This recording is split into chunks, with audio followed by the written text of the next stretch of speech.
Hello, everyone. I'm Dr. Patti Peeples of the Peeples Collaborative, and welcome to the next episode of Patti's People, sponsored by the Evidence Base. Today, my guest is Professor Paul Scuffham, one of Australia's most influential health economists and among the top 1% of cited scientists globally.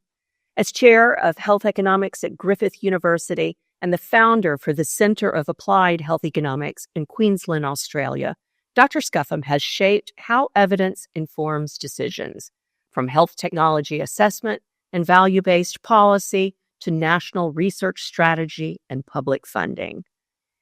Dr. Scuffham recently received the 2025 ISPOR Marilyn Dix Smith Leadership Award, honoring his sustained global leadership in HEOR.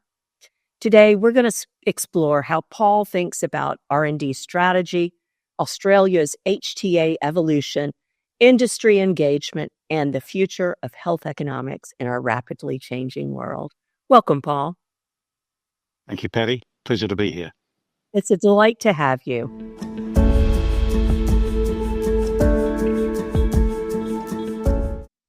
So you have both experience in Australia, New Zealand, as well as the UK.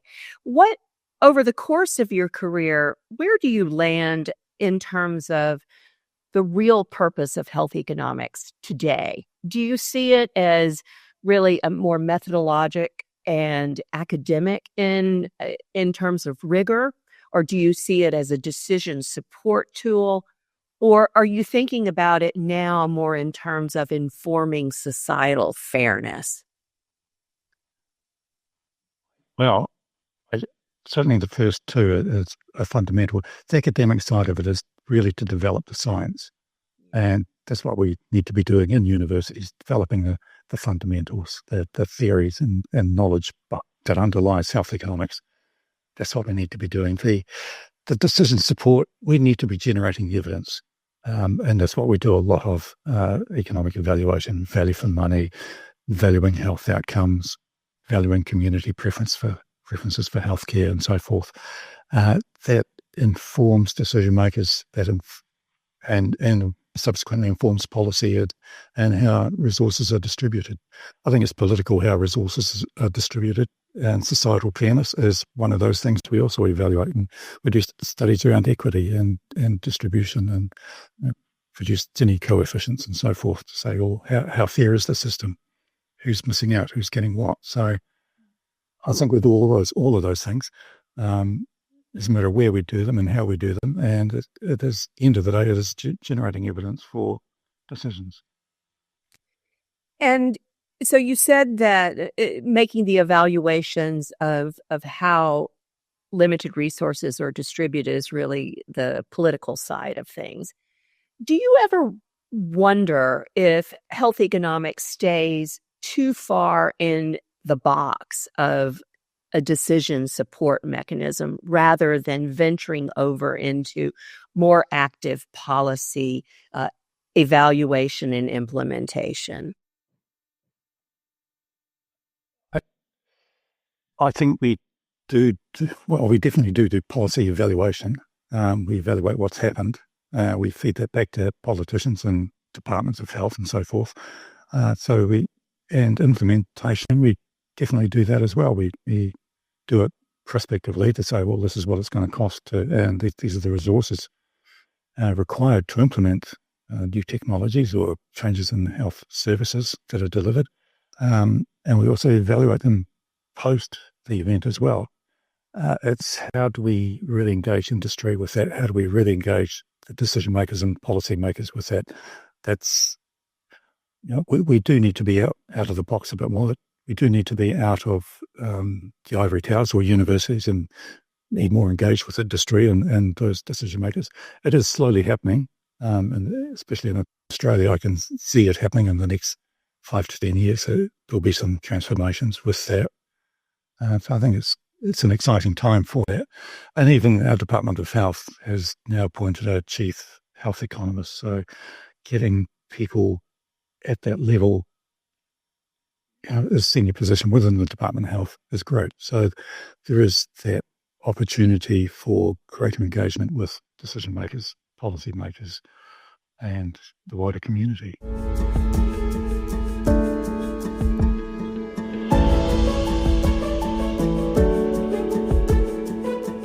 So let's talk a little more about Australia's National Health and Medical Research Strategy. It's being revisited for the first time in more than a decade. What is the strategic significance of re-examining R&D spending now, and how might that reshape hospitals, universities, and health service research priorities in Australia?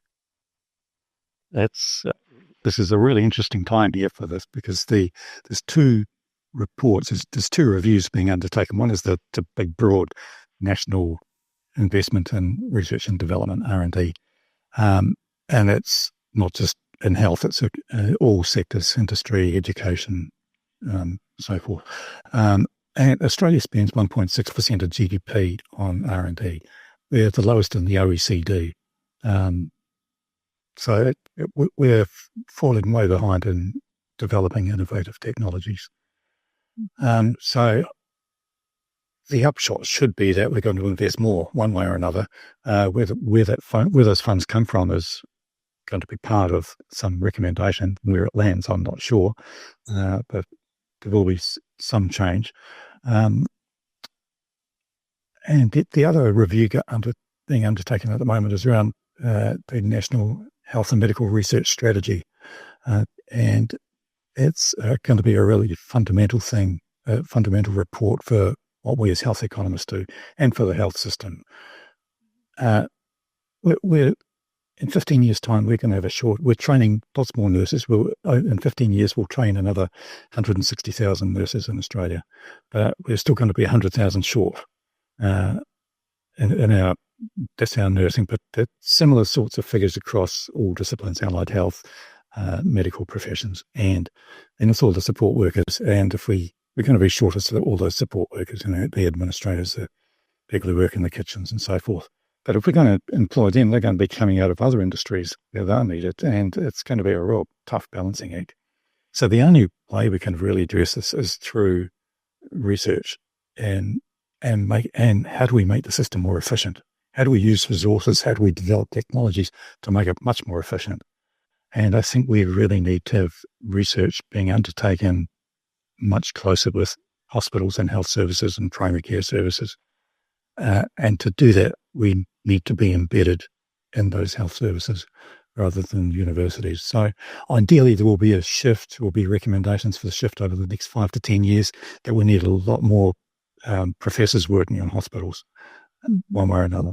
And as an example, whether it's health economists or nursing professors or medical professors, but biostatisticians, there's no reason why they can't be employed at least on a part-time or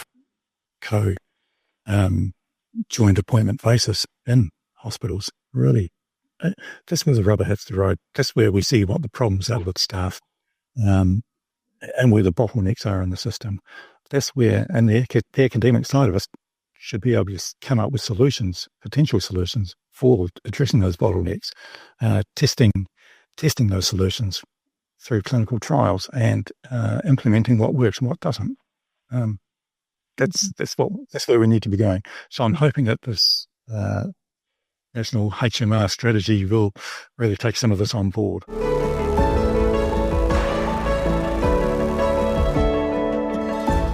So let's dig into a little bit with Australia's PBAC.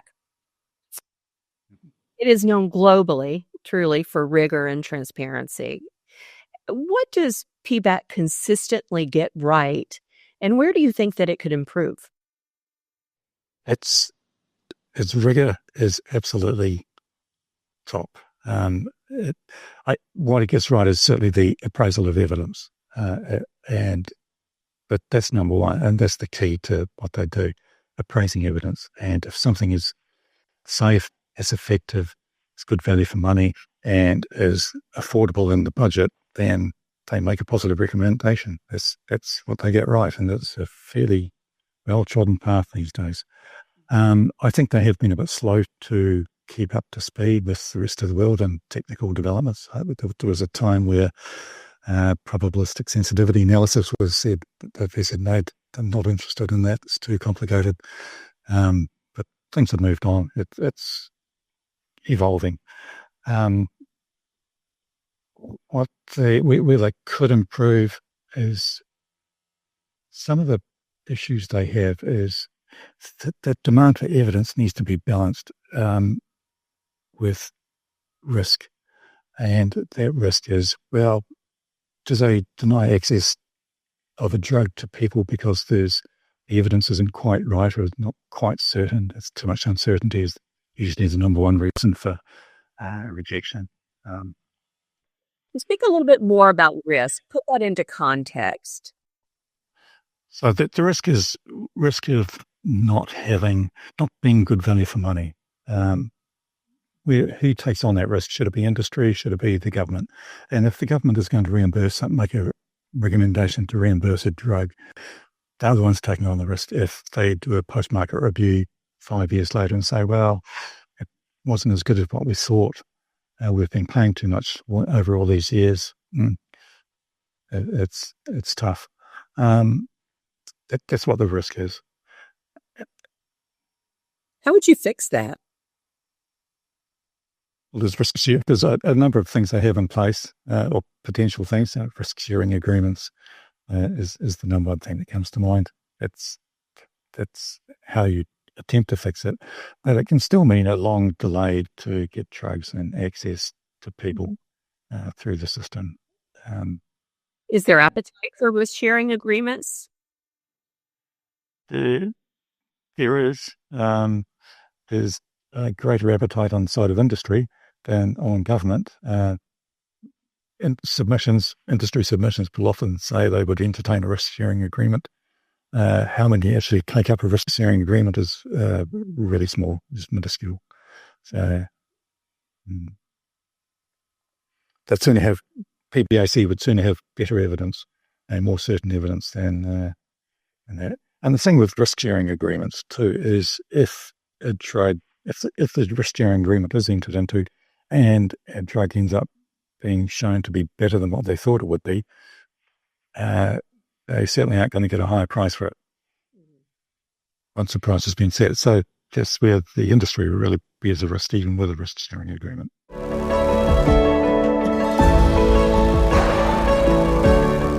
So I've heard you talk a little bit about some opinions about the slow timing for PBAC, that it can take, correct me if I've got these figures incorrect, but I believe you said that it can take nearly 3 years from FDA to approve a drug for it to be listed with PBAC.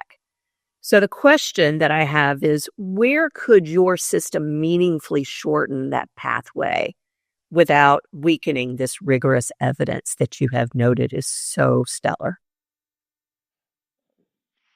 There's a couple of things here. One is that I read this morning, there's a report by Pharma, the American company, or Society of Pharma, Medicine Regulators, I think, looking at countries, and they said it takes 38 months from TGA approval to reimbursement in Australia, and that's about right.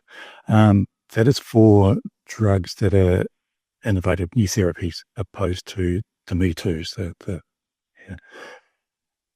And the Me Too's tend to go through a cost minimisation process, and that takes about 2 years from TGA approval to sort of recommendation of reimbursement. Where could it improve? Certainly, the TGA takes 11 months from submission to listing it's not listing, but to certifying, giving them the ARTG, the Australian being registered as a therapeutic good. So 11 months there, that's a long time just before they can start a PBA submission. But the PBA have brought in what they call parallel processing. So companies can submit to the TGA and the PBAC at the same time. There is a risk that TGA will say, no, this is not quite right in one way or another, and they have to go back, and that will delay the PBAC process. But that's a way to shorten it by 11 months. There's also been a HTA review last year in Australia, which is quite encompassing. I I can talk a bit about that. I will, because it's been a fundamental report in this country. There's 50 recommendations out of that report, and ranging from having a single front door and a unified system. So single front door for all submissions, not just for drugs, but for medical services that go through a different committee, through the MSAC. And then to have a unified system. So all the committees use the same methods and approach to appraise drugs and services and medical devices. But much better. There's things like a improved pathway for cost minimization. They can be fast-tracked. Yeah. Sure. So 2 months 2 years is a pretty long time for a very long time. Yeah. So we got to watch that space, because these are recommendations. Have started to implement it this year, and we'll work out plans to implement it this year. So it's not something that's going to happen overnight, but it's in the process. There's other steps in there as well, such as greater consumer engagement with PBAC and the other committees making decisions. I think that's great. So that's actually quite a range of things in there, 50 recommendations. It's well worth a read. And for high cost, high innovative drugs is going to be a fast track for them as well to really try to address the inequities of people missing out on, people with rare diseases missing out on some of these drugs. Where you've got a common cancer, you can get PD-L1 inhibitor, that sailed through. That's something they could do a lot better, and they've started working on it, which is great. And it's only recently that they've, with one of the PD-L1 inhibitors, one of them had 23 submissions for 16 different indications. Yeah. That's a lot of submissions, a lot of indications for the one drug. It's I can't claim that, I can't say that it's an efficient process to be doing that. But even with those 16 approvals, recommendations, there's still people with rare diseases, rare cancers that would benefit from the PD-L1 inhibitor that can't access it. It's the same underlying pathology for some of these cancers, and we know the drug works, but because they can't have a international, multinational trial that's large enough to really develop the evidence, it's not there, so they missed out. But only recently, I said, well, we've got pretty good evidence that works for all these other things. Maybe we should be saying, yes, we will fund it for these rare cancers as well, and get on with the job. So that's a great step forward. But there's other things on the horizon that they should be developing processes for, such as basket trials. How do they praise basket trials? Have one submission rather than 16 plus submissions. It's so that's things plenty to do in the future. That's for sure. Yeah. I mean, the next 5 years are going to be really quite transformative, it sounds like. It is on both the R&D front for the country, across all sectors, for the health and medical research strategy, and for HTA. Absolutely. Yeah. Well, you have job security. I suspect that you probably have it anyway, but you definitely have it because of demand.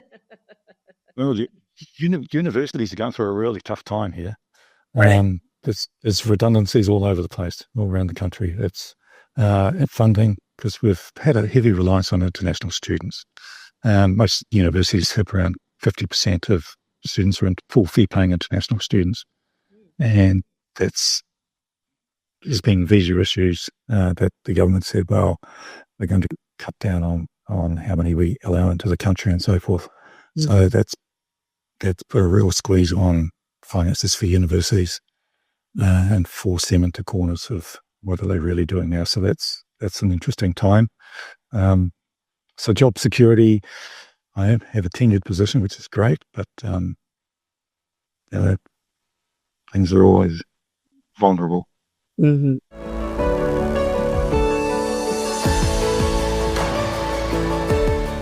So I want to stay on this topic of time and access. In terms of oncology, I've heard you mention that over 300 oncology drugs were approved globally in the last 5 years, yet very few of these actually reached Australia. 500 and few reached Australia. That's really quite stunning.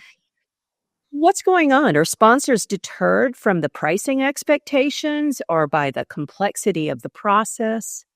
What's the challenge there? I think it's both. I don't think it's the process that deters them. It's the timing, the length of time for the process. That's one deterrent, because it just is. And Australia is a relatively small market internationally, but the pricing is where the PBAC and the post PBAC processes really make a huge difference. So the pricing expectations, we do pay a lot less than most countries for the drugs we get here. The PBAC are fantastic at getting a really value for money out of the value-based pricing is what they have, and they're really good at ensuring we pay the value of what we determine as the value of a drug. So that's, I think, the biggest deterrent. Yeah. Mm-hmm. So once PBAC does approve something, you're saying that listings can sit idle for quite a while. Is there a formal decision by clock that you think would be useful, or some sort of public accountability measure you think might address this challenge? Well, this is one of the things in the HTA review that, yes, is the short answer. And especially for cost effectiveness, new innovative drugs. And the HTA review has recommended having performance targets that are mutually agreed between the department or the PBAC and industry. So why not? That would hopefully be that clock that would help. And it's going to be a KPI, it's a performance thing, so that will help. But part of the post-recommendation process is there's always price negotiations following the recommendation. And for drugs that with a budget impact of more than 20 million, it has to go to Treasury, it has to go into the next annual budget. So it can sit until it's approved through Parliament and the budget. And then it has to go through legal processes as well to get the wording right for a listing in the PBS. How is it worded? So all those things take time.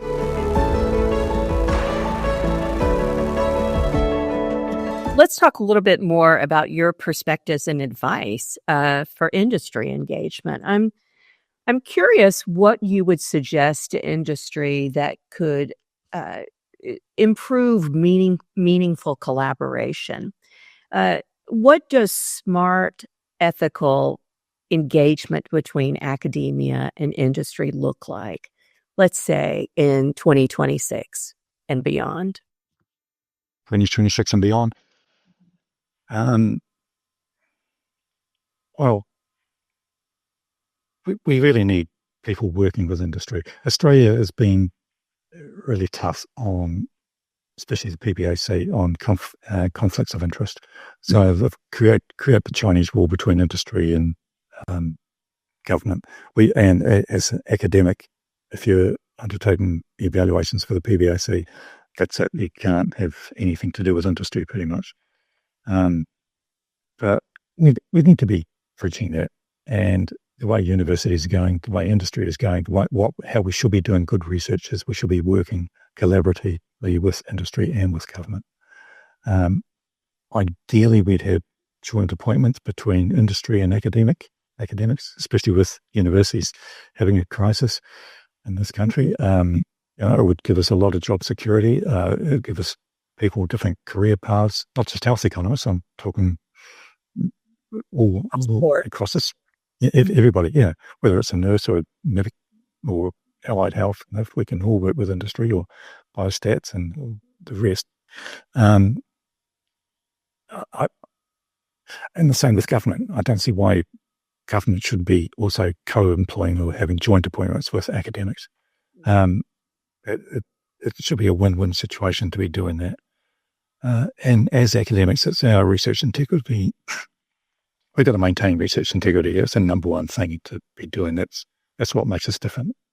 Not saying that the others don't have integrity at all, but no. But we We've got to have integrity. That's the name of the game. We're there to develop science, there to develop evidence. So integrity is number one priority.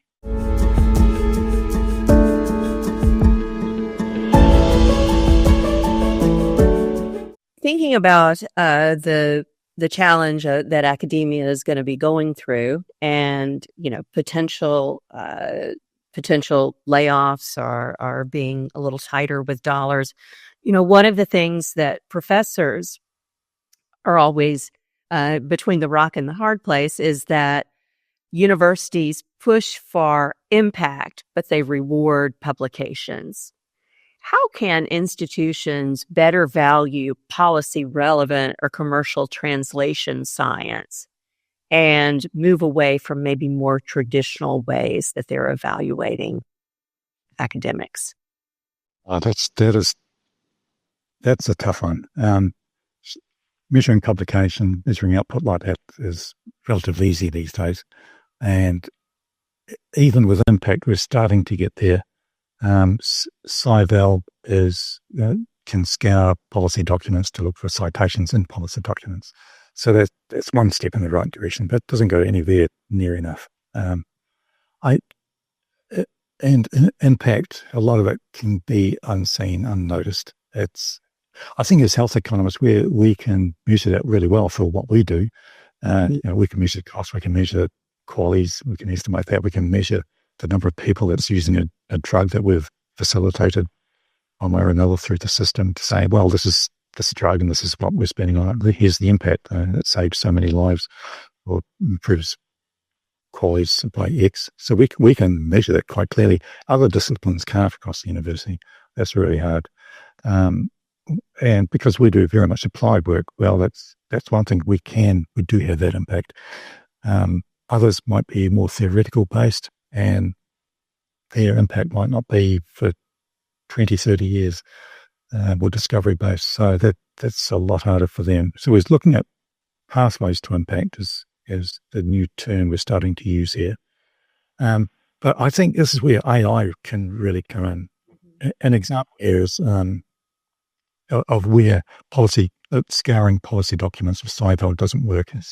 I was co-lead on a project we did with Queensland Health around how do we appraise apps for healthcare, and how many apps come through. I can get them on the Apple Store, zillions for healthcare, and how do we appraise what's good, what should clinicians be recommending to their patients? That was the key question, because we found that clinicians, you get 10 clinicians in the same area, like psychiatry, they'll all have their own favourite apps that they recommend to their patients. None of them have been appraised or formally evaluated. So we developed a checklist, 96 points, that range from security, privacy, frequency of updates, help desk facilities, right through to evidence of effectiveness and cost effectiveness and so forth. 96-point checklist that was picked up by our digital health agency in Australia. They produced guidelines on this. The bulk of those guidelines followed the paper that we produced, but it didn't have any citations, no references, no bibliography in that policy document. If you're going to scour policy documents for citations, it's a big impact story, but not recognised at all.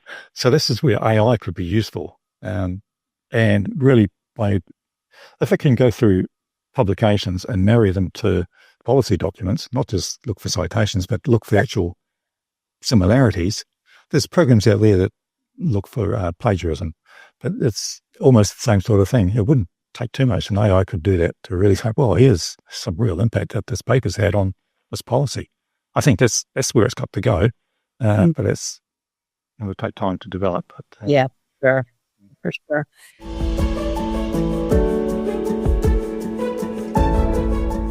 You have recently been awarded, as I mentioned in the intro, the Marilyn Dix Smith Leadership Award by ISPOR for this year. Congratulations to you. Well deserved. It's a great honor to receive that award. I bet. And so ISPOR's 2030 vision calls for bridging evidence, and equitable access. What do you think is the single biggest shift that is required to achieve this? Two things. Sorry, I can't answer with a single thing. I think universal healthcare is one thing that we need to be pushing for. We have it in a lot of countries, but it's even within those countries that do have universal healthcare, we still have non-universal healthcare for some sectors, whether it's public hospitals or versus private hospitals or something else, rural, remote, and so forth. So I think universal healthcare is one step and unifying that would make a big difference. The other is really building capacity in health economics and outcomes research. And so we need to do a lot more staff training, education of people who both do the research and evaluations and so forth, but also people who need to be informed about what health economists do. What do the results mean? How do they tell what is good value for money?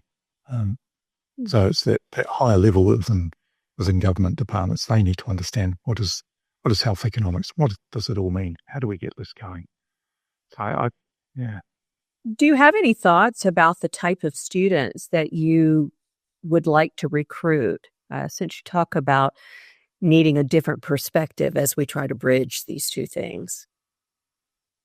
We need students, especially in the world of AI, who are going to be really critical, really good at critical appraisal and critical thinkers. That's the sort of students we need who got the freedom, intellectual freedom to do that. They're the ones who are going to develop the new ideas, the new approaches, the new science, and really take things forward. Of course, we need the people who can do the technical work as well, absolutely. And so it's the whole, but even the technical people, they need to be really critical thinkers as well, especially with AI coming in.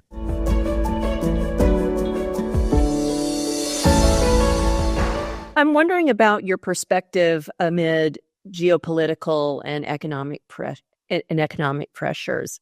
How do you see global pricing and value frameworks evolving? And what might that mean for patient access?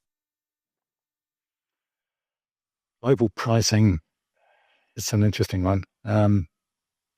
I can see there being a benchmark for pricing globally, but each country, we have our own values. We value quality of life differently. As the UK versus the USA, you look at the EQ5D scores, they're quite different how they value quality of life.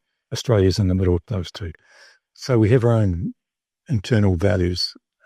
So whatever drug it is, we're going to value it differently. So that means that value-based pricing is going to differ from countries. How we value outcomes is going to be different. We also have completely different health systems. So which also complicates it, and who pays and how much they pay is something else altogether. So I don't think we can have a uniform global pricing. I think it's going to be, there might be some sort of baseline, but each country is going to be variances within a country. With respect to the value that they've assigned. If you're using value-based pricing, then the price is going to differ as well. So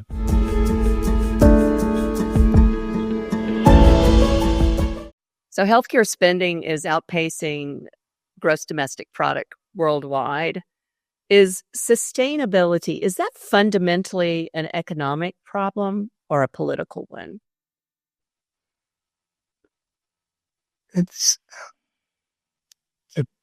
both. Well, I think the economics tells us where we're spending our money, how we should be spending it, what the trade-offs are when we do allocate so much funding to one sector and so much to another, how we make those trade-offs.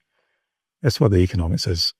And also is how do we generate income and how do we distribute that income? That's what we do. The political one is the other ones who make the decision to say, well, we're going to spend more on healthcare and less on education or defence or the other way around, whatever it might be. I don't think there's a ceiling on how much we spend on healthcare from a GDP perspective. I I don't think we're spending about 10% in Australia at the moment, but why shouldn't we spend 15%? We've got an aging population, the population size is increasing. People are using a lot more services now than what they did 10 years ago. So demands are increasing substantially. And of course, I go back to saying our numbers of nurses is we're not training enough, or we're going to have a shortfall because of all these factors. So maybe we'll be spending 15% of GDP on healthcare in the future. But that means having to spend less on maybe defence or education or welfare or some other sector, infrastructure. Who knows? That's going to be the political decision. So if you could turn one lever to make it, let's say, more theoretically possible that there wouldn't be a ceiling on healthcare spending in Australia, what lever would you turn? I think if we knew the answer to that, Patti, we would be using it already. That's for sure. I mean, we can go back to days of Keynesian versus monetary Friedman economics and say, well, they both had different levers and they both tried them, and where we are now with economics. So I think it's an evolving dynamic system. So watch this space.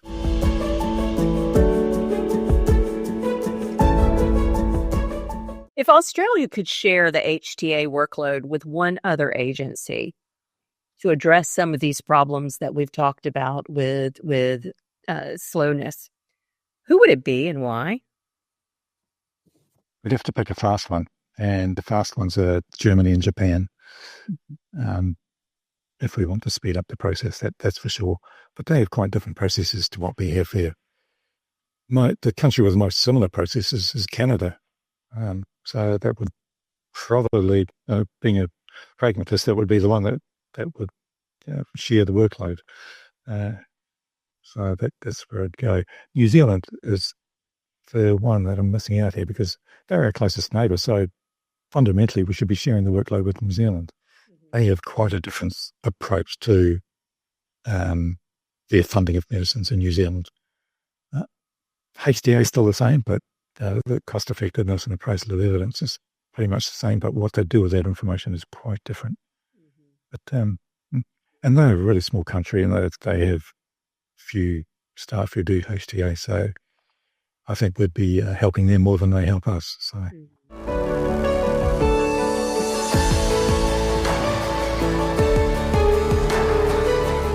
So, Paul, you have told me that you came to health economics a little bit later than typical. And in your time, you've mentored an entire generation of health economists. What advice would you give your younger self or to emerging health economists that are hoping to influence policy today? Number one would be keep your brain about you, keep being critical, have that critical appraisal, critical thinking. Keep asking, why are you doing it this way? Keep asking that. That's number one. And my PhD supervisor, Professor Paul Hansen at the time, now emeritus, that's the one question he embedded into me, is keep asking why. So I really appreciate that. The other thing I would say to young health economists is get embedded in the health system. Go out and see what's really happening. Work in the health system if you can. If you take on a project, and this, I've had numerous projects, but I'd like to go and see what really happens. I did something recently on bariatric surgery. It's taken a long time, but during that process, I went to see the surgeons, talk with the surgeons. And although I didn't go into the theatre at the time, but they had videos, they sat down with me for an hour and said, here's what we do. Here's a video of how it all works. Here's the people in the room. Here's the process, and bit of slicing and dicing and so forth. But it's seeing what they really do. And clinicians really appreciate that. They like to know a health economist is interested in what they do. And it helps break down that barrier between academia and clinical, and clinicians have often had this view of health economists, they're so far removed from what they do. But we break that down by sitting with them, talking, asking if we can actually follow them around the ward seeing what they do on a day-to-day basis, seeing how it works, and numerous times in cardiac services, going to see when they introduced TEVI in Australia right at the start. I went to the hospital to see what they really did, get gowned up and went into the theatre.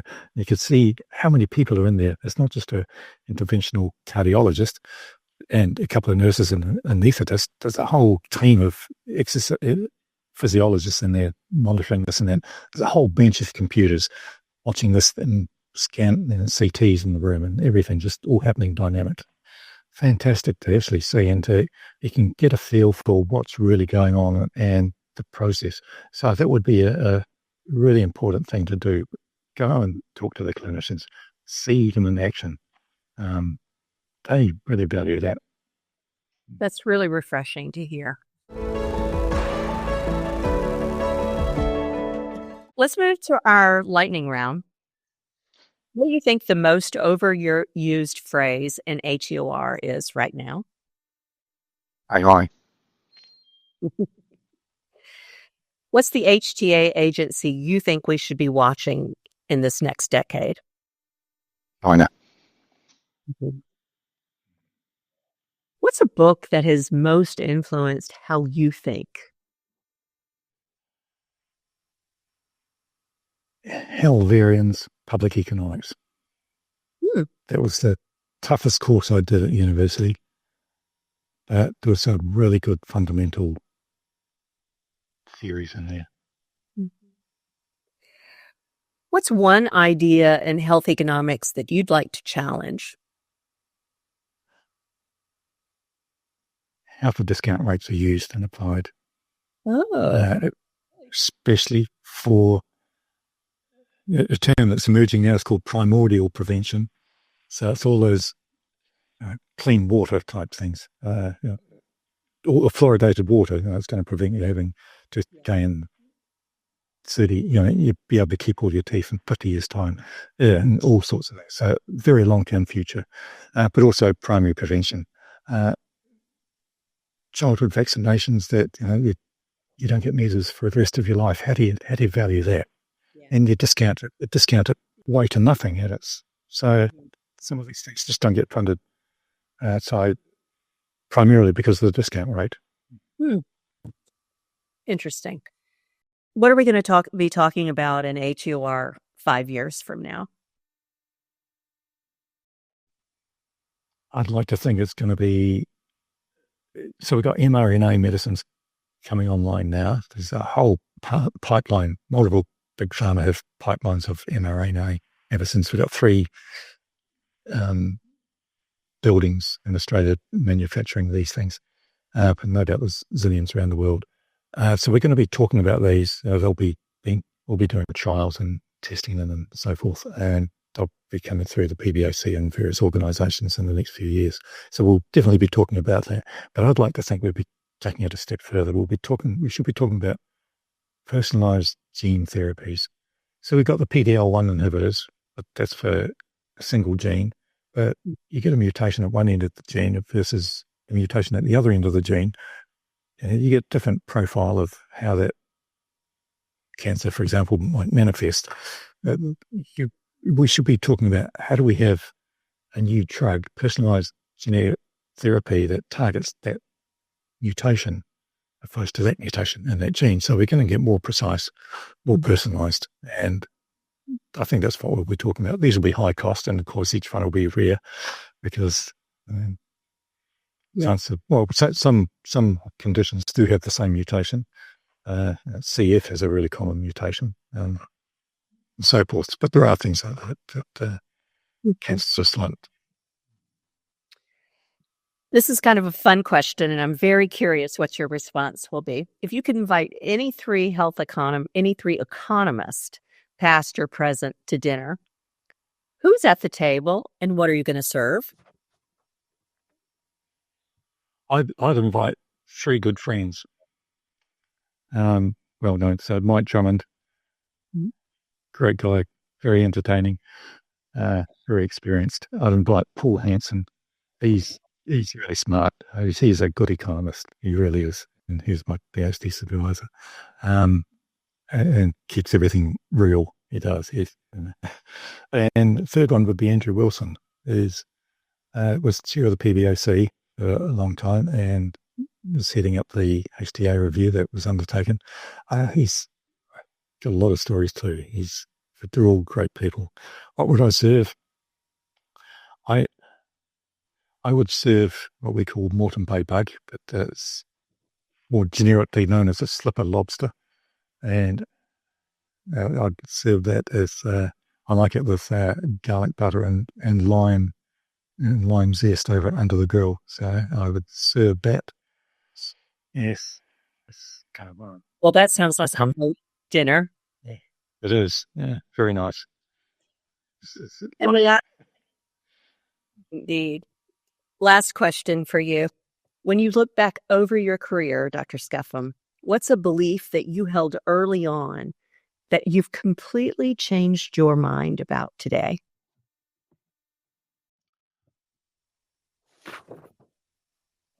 I never thought I'd be where I am today, ever.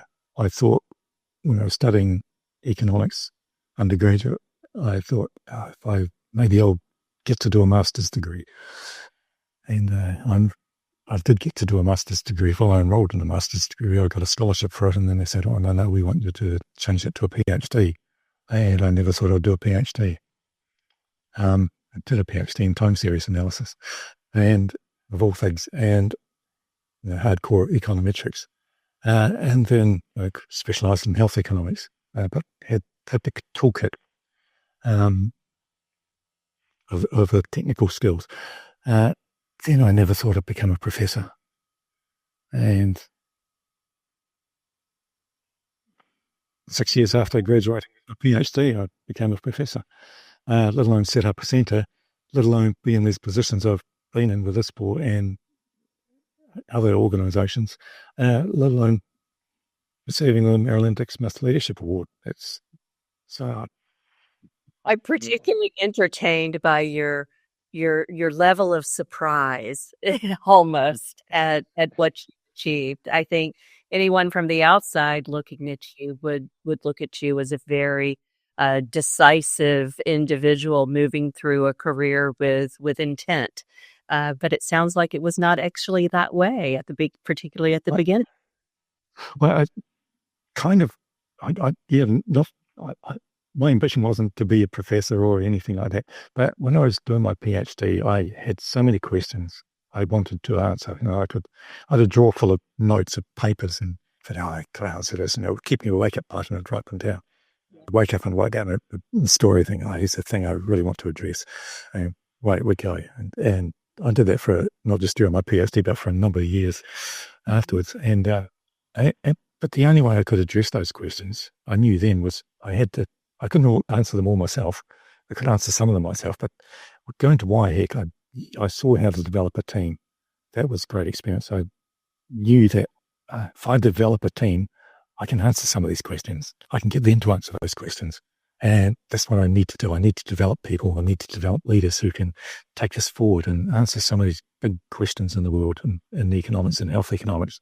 And that's what I wanted to do. And that's what I've been doing. And here I am. Well, I want to thank you for an absolutely delightful interview. Today, our guest is Dr. Paul Scuffham. He is the chair of health economics at Griffith University and founder for the Centre for Applied Health Economics in Queensland, Australia, and the recent recipient of the 2025 ISPOR Marilyn Dick Smith Leadership Award. Dr. Scuffham, thank you so much for your time tonight. Thank you, Patti. It's been a pleasure talking with you.